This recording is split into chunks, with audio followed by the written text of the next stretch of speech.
नमस्कार, मी संजीवनीताई बांगळे, प्रहार संघटनेच्या सोलापूर जिल्हाध्यक्षा। गेल्या 3 ते 4 महिन्यापासून आपल्या बार्शी तालुक्यामध्ये बिबट्या आणि वाघांनी खूप मोठं थैमान माजवलेलं आहे। आपल्या बार्शी तालुक्यातील बऱ्याच शेतकऱ्यांच्या मनामध्ये एक मोठी भीती निर्माण झालेली आहे।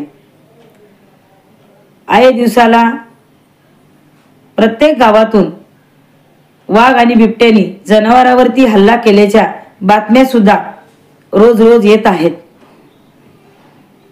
शेतकऱ्यांनी पूरक व्यवसाय जोडधंदा म्हणून गाई, म्हशी, बैल, शेळी, मेंढी सांभाळलेले आहेत आणि त्या शेतकऱ्यांच्या जनावरांवरती वाघ आणि बिबट्यांचा मोठ्या प्रमाणात हल्ला होत आहे आणि त्यामुळे माझ्या शेतकरी बांधवांचं खूप मोठं नुकसान होत आहे।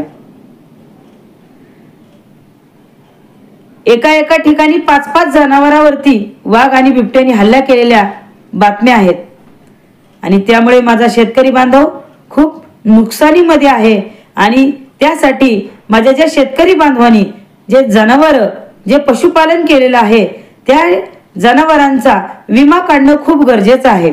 तरी ज्या काही इन्शुरन्स कंपन्या आहेत, ज्या विमा कंपन्या आहेत, ते जनावरांचे विमे काढत नाहीत असं निदर्शनात आलेलं आहे।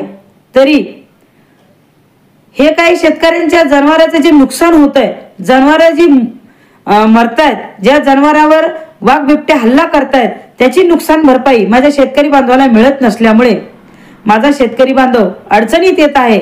त्यामुळे विमा कंपनीला सांगते, इशारा देते की तात्काळ या 10 दिवसाच्या आत ज्या शेतकरी बांधवांनी जनावरे सांभाळलेली आहेत त्यांचा तात्काळ विमा उतरून घ्यावा।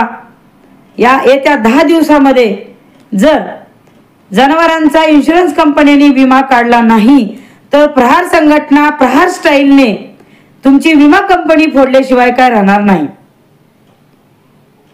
आणि शेतकरी बांधवांना एवढी विनंती करते की आपापल्या जनावरांची, आपल्या स्वतःच्या जीवाची काळजी घ्या, जेणेकरून आपली काही हानी होणार नाही।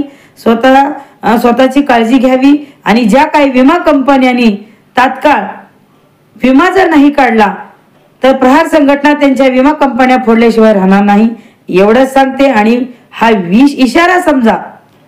जय हिंद, जय महाराष्ट्र।